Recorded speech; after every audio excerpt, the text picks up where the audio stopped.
sebagai bujur ini sebentar kok ketutup ya.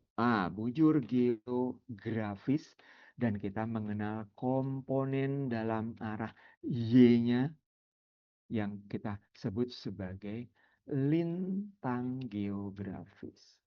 Setuju atau tidak para mahasiswa dengan hal ini? Coba bandingkan lagi dengan koordinat kartesius yang ada komponen X, ada komponen Y-nya.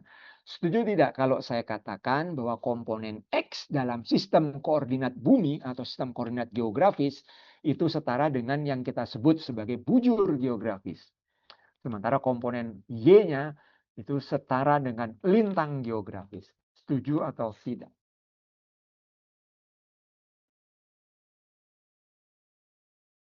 Setuju atau tidak?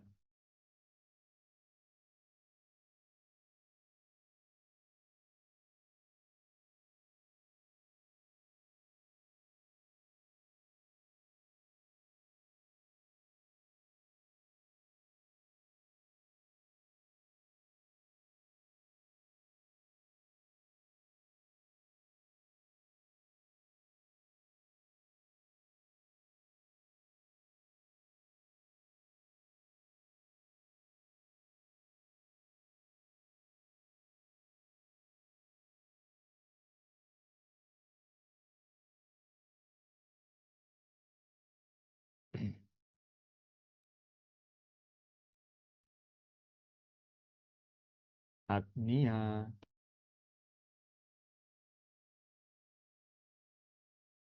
Oke, mungkin kesulitan. Ada kendala. Siapa? Kalau begitu, yang bisa menjadi sasaran pertanyaan saya. Shizuka saja. Shizuka setuju nggak tuh dengan pernyataan itu, Shizuka?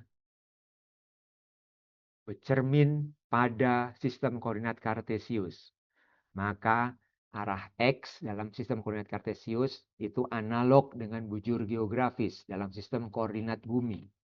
Sementara arah Y-nya analog dengan lintang geografis.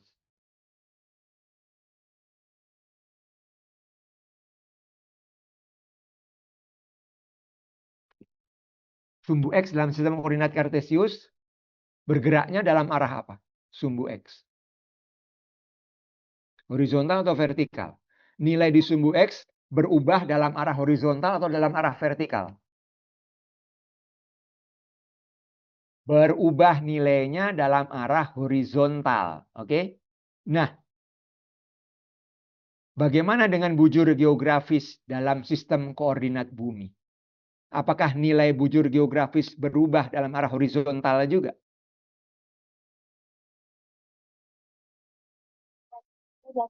Apa? Suaranya terputus. Yang menjawab tidak itu siapa? Aswa ini ya? Atau Zizi? Zizi, Pak Zizi. Zizi yang menjawab tidak. Hahaha. Dinar punya pendapat? Apakah perubahan nilai dalam arah horizontal dalam sistem koordinat bumi itu betul dimiliki oleh bujur geografis? Betul, Pak. Berarti Zizi Dinar berbeda pendapat dengan Zizi. Iya. Jadi yang benar adalah Dinar. Kenapa Dinar benar? Karena Dinar lebih dekat kepada kebenaran. Sebab sama-sama ada suku kata narnya. Apakah itu? Oh, bukan karena itu. Ya. Tapi karena memang pilihan pernyataan Dinar betul. Karena bisa dibuktikan. Yang namanya bujur geografis itu dalam sistem koordinat bumi itu kan membelah bumi menjadi dua belahan. Ya kan? Ada bumi belahan timur dan bumi belahan barat. Makanya dalam sistem koordinat geografis, bujur geografis itu punya dua rentang nilai. dari 0 derajat sampai 180 derajat bujur barat. Ya kan? Nah, begitu.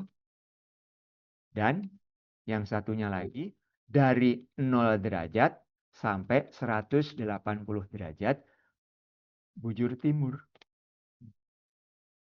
Ke arah manakah arah gerak bilangan sudut 0 sampai 180 itu? Mungkin nggak dalam arah vertikal?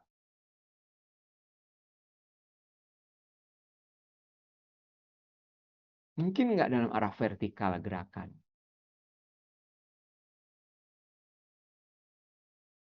Nggak mungkin.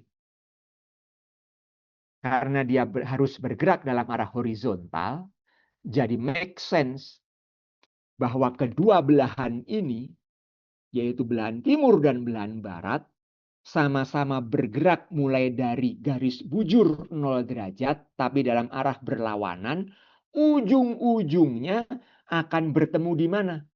Garis bujurnya dari kedua belahan itu. Ujung-ujungnya akan ketemu di mana tuh? Ujungnya akan ketemu di mana? Di garis bujur 180 derajat kan?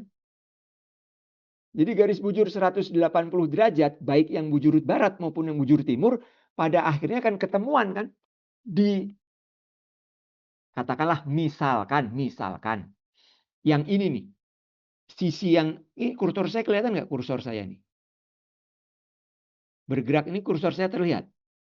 Misalkan. Terlihat, Pak. Terlihat, Pak. Ya, misalkan sisi bumi yang ini itu mewakili garis bujur 0 derajat, maka garis bujur 180 derajat itu akan ada di sisi seberang sini kan? Betul nggak? Betul.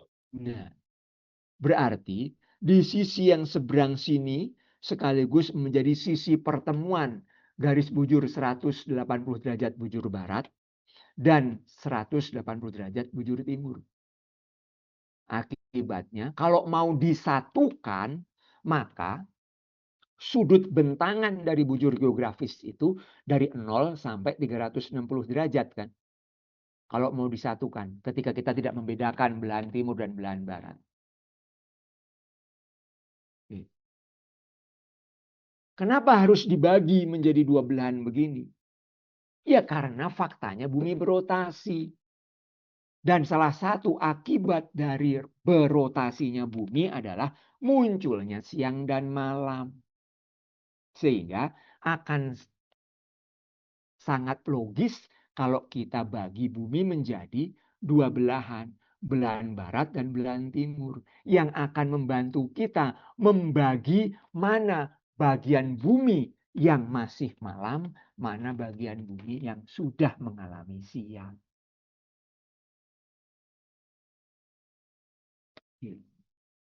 Nah, berkenaan dengan bertemunya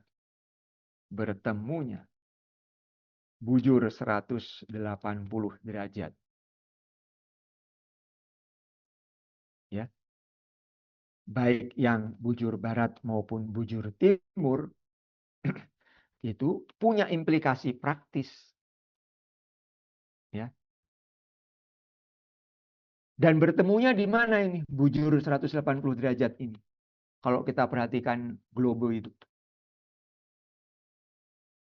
Pernah melihat globe enggak, Rani? Pernah, Pak. Di mana Rani melihat globe? Oh, di ini, di lab ADB. Bumi antariksa. Di Gramedia banyak tuh. Ya kan? Ya, kalau kita lihat ini kan nanti ada angka-angka kan di sini. Ada bujur 0 derajat. Bujur 0 derajatnya itu melewati kawasan tertentu. Berarti di sebaliknya dari bujur 0 derajat yang kita sebut sebagai antipoda.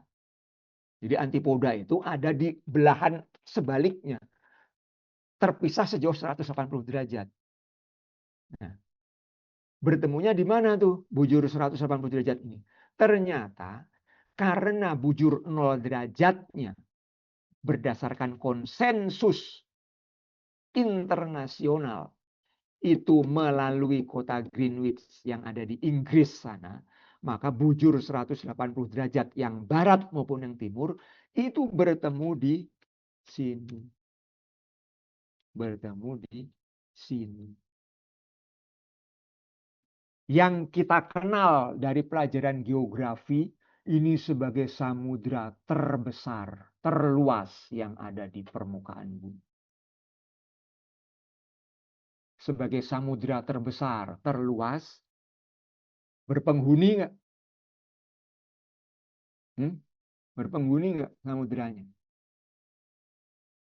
Berpenghuni, dihuni oleh makhluk-makhluk air. Tapi kan ada daratan-daratan kecil juga di Samudra Pasifik itu yang ternyata berpenghuni juga. Oke, no problemo, nggak apa-apa. Artinya apa? Fakta bahwa bujur 180 derajat itu bertemu di Samudra Pasifik yang mostly tidak berpenghuni, ini punya implikasi praktis. Maka kita bisa jadikan bujur 180 derajat baik timur ataupun barat itu sebagai garis tanggal internasional. Inilah yang membedakan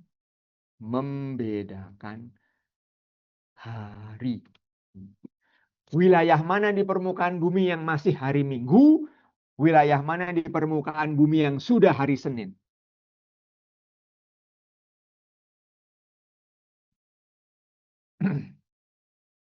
Oke. Terus selain bujur geografis tadi, juga ada yang namanya lintang geografis. Lintang geografis. Ini pun sama. Membagi bumi menjadi dua belahan. Ya, biar cepat saya copy paste. Membelah bumi menjadi dua belahan. Yaitu belahan utara